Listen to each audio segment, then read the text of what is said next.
I'd like to welcome Mohammad Absi-Halabi, Strategic Development Advisor at the Executive Council, Government of Dubai. Hello, Fik.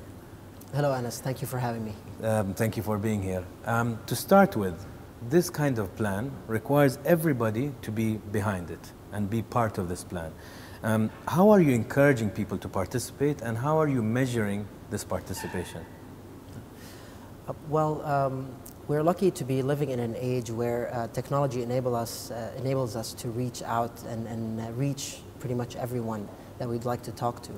And what we've done is we've launched all the social media platforms, all kinds of communication avenues to allow people to come and talk to us. And we've been engaging them on questions and topics that we believe are very important for the development of Dubai, where we think that their input and their participation, their feedback, their ideas will really enrich our thinking and help us design programs and policies that can really help us achieve the goals that we aim to achieve in 2021.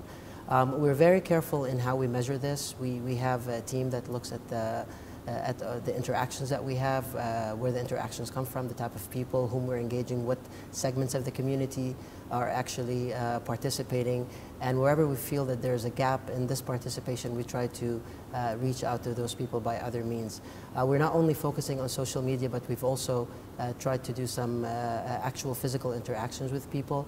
We've recently conducted a workshop with university students, whereby we had about 70 university students engage with us on specific areas of the plan. We've also conducted a digital brainstorm where we've utilized social media to bring people on board, and we're looking to have more of these types of interactions with different segments of the community. Very good, very good. And it's nice to hear that it's not a set in stone way of conducting the strategy. I mean, you said you work with feedback and you adapt to it, and you see where the gaps are, and maybe you can approach these gaps in a different manner, correct? Yeah, I mean, if you look at the world that we live in right now, everyone has their own thinking, and everyone has the ability to get their voice out, which is very important, and we're very, very lucky to have this. That means we can get a lot of ideas. That means we can get a lot of thoughts that come into our process, which should alter the way that we actually deal with things. So we're dealing with it as a very dynamic initiative, and we're trying to make the most of it by getting as many people's ideas into it as possible. Okay.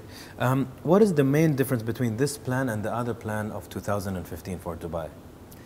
Dubai Strategic Plan 2015, which was launched back in 2007, was pioneering in the sense that it was the first strategic plan, long-term strategic plan that was launched in the region at a national level, or at a city-wide or emirate-wide level. And it was an ambitious undertaking at the time, and we were very lucky to have the government behind us in putting this together. And of course the directions of His Highness Sheikh Mohammad bin Rashid Al Maktoum that really helped kind of pave the path for what that vision would look like. We've learned a lot over the last 7 years. The government has learned a lot. I think Dubai has learned a lot. We've been through a financial crisis. We've been through a lot of changes around the world. The political situation in the region also has been quite different. So a lot of this experience has actually come into play in this plan. And what we did this time around is we said we don't want to have a plan that looks at Dubai in piecemeal. We don't want small pieces that are eventually put together to form a plan. We wanted to actually look at Dubai as one entity, as a being that has different parts to it, and we try to describe it as such. So we're looking at it from a perspective of the city as a whole, and based on everything that we've learned, we're trying to fine-tune this so that we really have something that's very tangible and that actually relates to people everywhere. That's great. What impact will you, or do you think that this plan will have on the projects that are already ongoing in Dubai? When we first started developing this plan, given Dubai is a place that you always, almost on a daily basis, you have something that is announced, and there's the next big idea that's coming out of here. It was very important for us to take all of this into account, because there's obviously a direction that the leadership is going towards, and there's a certain thinking that kind of describes what Dubai is going to be like in the future. So in addition to all the directions that we got from the government leadership, we also took into account the objectives of these projects. We took the context of these projects into account.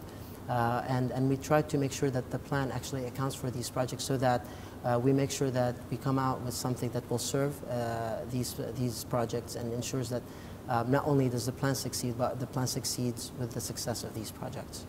Okay. Thank you very much for your time. It's a pleasure. Thank you.